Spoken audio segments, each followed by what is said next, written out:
this entire war right now and all of the entire unrest in the world by the nation of peace, Islam. The real truth behind the nation of the religion of peace, Islam, is not P-E-A-C, P-I-E-C.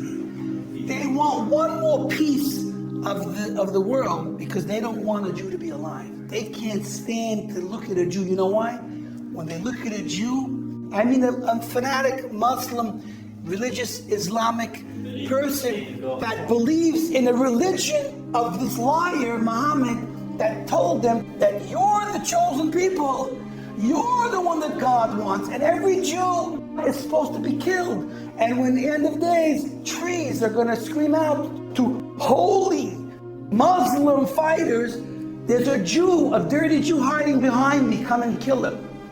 That's what they believe. Let's not be fooled ourselves. This war is not a political war. It's not a war because people were displaced from their homes.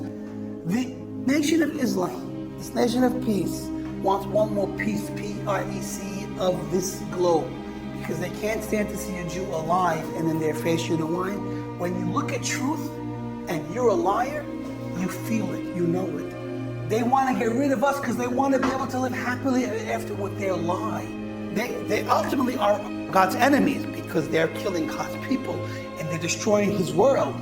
But unfortunately and ironically and almost insanely, they believe in the same God, and when they come to kill us, they scream, God is great, which is actually another level of a desecration of God's name. God's enemies are calling out His own name when He kills and does evil in God's world.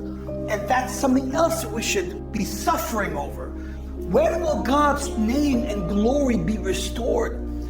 Monsters are taking the credit for being God's people, calling out God's name to do evil in this world.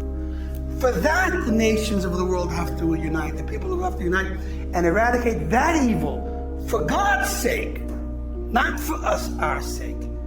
That's the real bottom line. Why does all this have to happen? Why do we have to win? For God's sake, for humanity's sake. Because how dare these lying savages full of hate that can't look a Jew in the mirror because we prove that he's a liar. It wasn't Yishmael that was taken on the mountain to be slaughtered, it was Isaac. They stole that from us. They stole our holy Beis HaMikdash place from us. Don't mess with Al-Aqsa. Lies and hate. That's the biggest tragedy. They're lying in the name of God and have gotten billions and billions of people to believe that the God of heaven and earth wants to see us dead, wants to see us raped and suffered and murdered. That's the biggest tragedy. And you know who suffers the most in the end of the day? God Himself.